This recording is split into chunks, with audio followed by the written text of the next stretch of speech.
Hey everybody, hope everyone's having a great night. This is my presentation for my final project.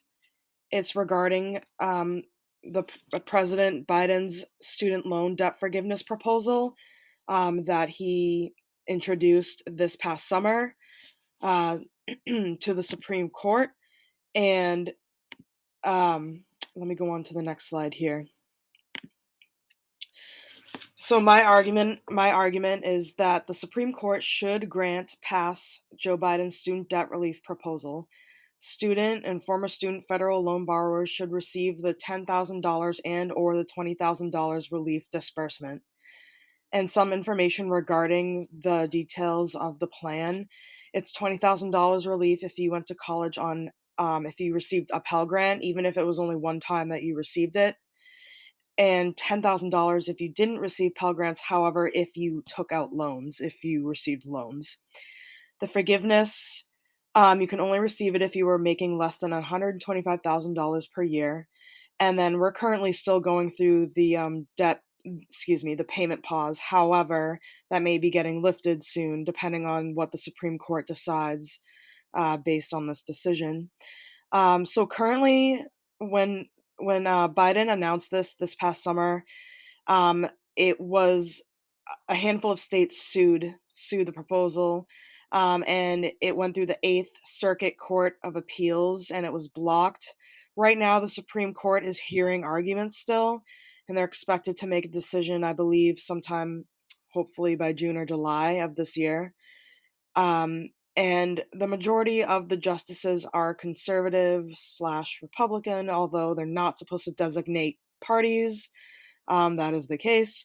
So it's leaning towards probably not happening, but I argue that it should happen, that it should pass. And there are a lot of, through this research process of going through, like my argument and everything, there are a lot of counter arguments. There are a lot of opponents to this. And there are actually, regarding for financial reasons, there are some valid points as to why might not be a good idea. However, for ethical as well as constitutional reasons, I argue that that it should pass. The next slide here, my first point is constitutional arguments. Um, so the Supreme Court justices are hearing the argument right now, and one of the reasons why the Eighth Circuit went through, suing it, was because it's deemed unconstitutional in nature because Congress only holds the power of currency, and the president does not actually, one of his executive powers does not include making economic decisions. So they are correct that generally the president would not make this type of proposal or decision, that Congress would only do it. That is correct. However, there are different points. One point is from an article called The Living Constitution. Author's last name is Strauss. And he points out that the point of a constitution is to be able to be open for adaptation and progression. Nothing stays the same. If nothing stayed the same, then nothing would improve. So he argues that it's healthy for the Constitution to make informal and formal amendments as needed, and that we should hold public discourse, and debate over changes to be made. That just because something has been the way it's been doesn't mean it needs to stay the same way.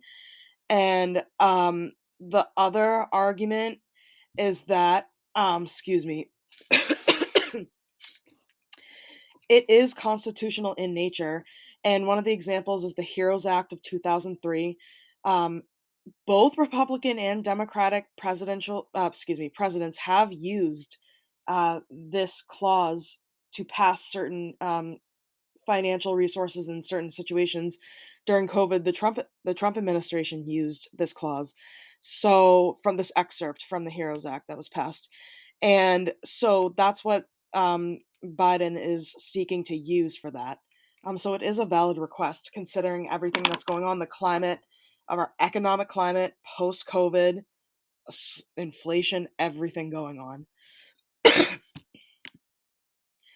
The next point, my second argument, is ethical arguments. The opponent, a lot of the times, frequently stating it is unethical for those to seek to want to get some relief that you made a promise and that's something that should be kept. However, nothing is the situation's not that black and white. There are a lot of unexpected situations that have risen, and the original point of creating or providing loans for students was to help cover the cost of college, be able to get a higher paying job, and be able to pay the debt off in a timely fashion. And in a timely fashion, I'm saying between no longer than 10 years maximum or less. And that is not the case today. As you can see on this image right here, 56% of Americans struggle to get a car, 50% struggling to get a house, 41% can't get a credit card, and then 49%, um, I'm sorry, I don't have my glasses on right now. But as you can obviously tell, um, especially for older millennials around my age, the it wasn't worth it. It wasn't worth it for a lot of individuals my age. There was a lot of negative fallout. Another reason is mental illness issues related to stress with financial burden, students not being able to make payments, and like tying to not being able to, quote, have the American dream. It's causes increasing rates of alcoholism, depression, anxiety.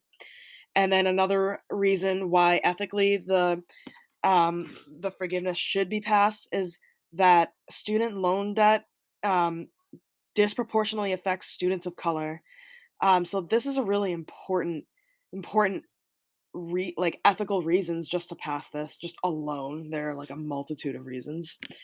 The third argument point is financial economic arguments. Opponents are arguing that inflation will dramatically increase when we pass if the proposal is passed. However, there are I would say through my research there are an even number of economists that are for the proposal and same amount as that who are against it.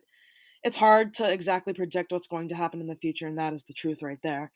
However, on the end of supporting the proposal, there's a lot of research that shows that people aren't the money's not going to be really put back into the economy. People are just going to be it's going to help pay off debt, but it's not actually it's kind of like a little penny drop in the bucket compared to the other debt that a lot of adults are dealing with on top of student loan debt, such as mortgage, childcare, healthcare, things like that.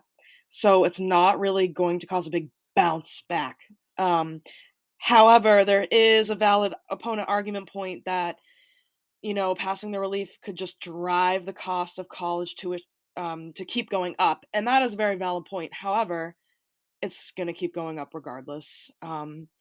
But as I stated down here below, lowering the cost of college itself, not just doing relief, like giving relief payments, in my opinion, is an essential component to helping solve the issue.